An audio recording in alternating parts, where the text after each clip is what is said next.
Hello movie lovers, ఈరోజు మనం ఒక టాపిక్ గురించి మాట్లాడుకుందాం. Prabhas. Prabhas is a pan India super star. So Raja Saab తెలిసిందే, మారుతి డైరెక్షన్లో వస్తున్న cinema, biggest Indian cinema.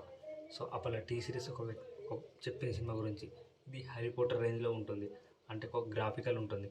So తమను కూడా చెప్పాడు, ఈ సినిమాలో మ్యూజిక్ ఒక ట్రెండ్ సెట్టింగ్గా మిగిలిపోతుంది. అటు ఓజీ ఇటు రాజసాబ్ మ్యూజిక్ వేరే లెవెల్లో ఉంటుంది. సో ఇందులో పనిచేసే ఒక యాక్టర్, బాలీవుడ్ యాక్టర్ ప్రభాస్ గురించి చాలా చాలా ప్రశంసలు కురిపించింది. ఏమని చెప్పిందంటే, నాకు కొడుకుంటే ప్రభాస్ లాంటి కొడుకు పుట్టాలి అని చెప్పింది.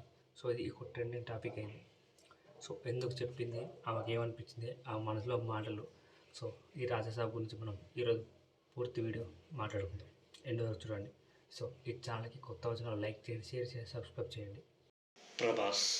ప్రభాస్ నటన, వినయం మరియు సినిమాల పట్ల ఉన్న అంకితభావాన్ని ప్రత్యేకంగా గుర్తించింది. ప్రభాస్ యొక్క బాహుబలి సినిమా దేశం అంతటా ఇంత పెద్ద ప్రభావాన్ని చూపిందని ఆమె పేర్కొంది. సో హిందీ మరియు తెలుగు సినిమా పరిశ్రమల మధ్య ఉన్న సామర్థ్యాన్ని కూడా ప్రస్తావించారు. ప్రభాస్ అంటే తెలుగు నటుల హిందీ ప్రేక్షకులు కూడా ఆకట్టుకున్నారని, ఇది భారతీయ సినిమా యొక్క ఐక్యతను ఉదాహరణని ఆమె చెప్పింది. ప్రభాస్ తన ప్రతిభ మరియు కష్టపడి పనిచేసే స్వభావంతో టాలీవుడ్ నుండి బాలీవుడ్ వరకు విజయం సాధించారని ఆమె పేర్కొంది. బాహుబలి తర్వాత ప్రభాస్ భారతీయ సినిమా ప్రపంచంలో ఒక మంచి వ్యక్తిగా ఎదిగాడనేది ఆమె చెప్పింది. ఎందుకంటే ప్రభాస్ అంత మంచి పేరుంది కాబట్టి.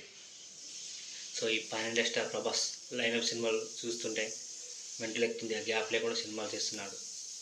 సో దాదాపు 1000 కోట్ల బిజినెస్. సో ఇది ఇలా ఉంటే, తాజాగా ప్రభాస్ గురించి ఓ సీనియర్ హీరోయిన్, అదే బాలీవుడ్ నటి జరీనా వహాబ్ ప్రభాస్ నడుస్తున్నారు. నాకు కొడుకు పుడితే అలాంటి కొడుకు పుట్టాలని ఈ సినిమాలో ప్రభాస్ తల్లిగా నడుస్తున్నారు. సో ప్రభాస్ గురించి అతను అందరితో ఫ్రీగా ఉంటాడని చెప్పింది. Thank you for watching this video. జై హింద్.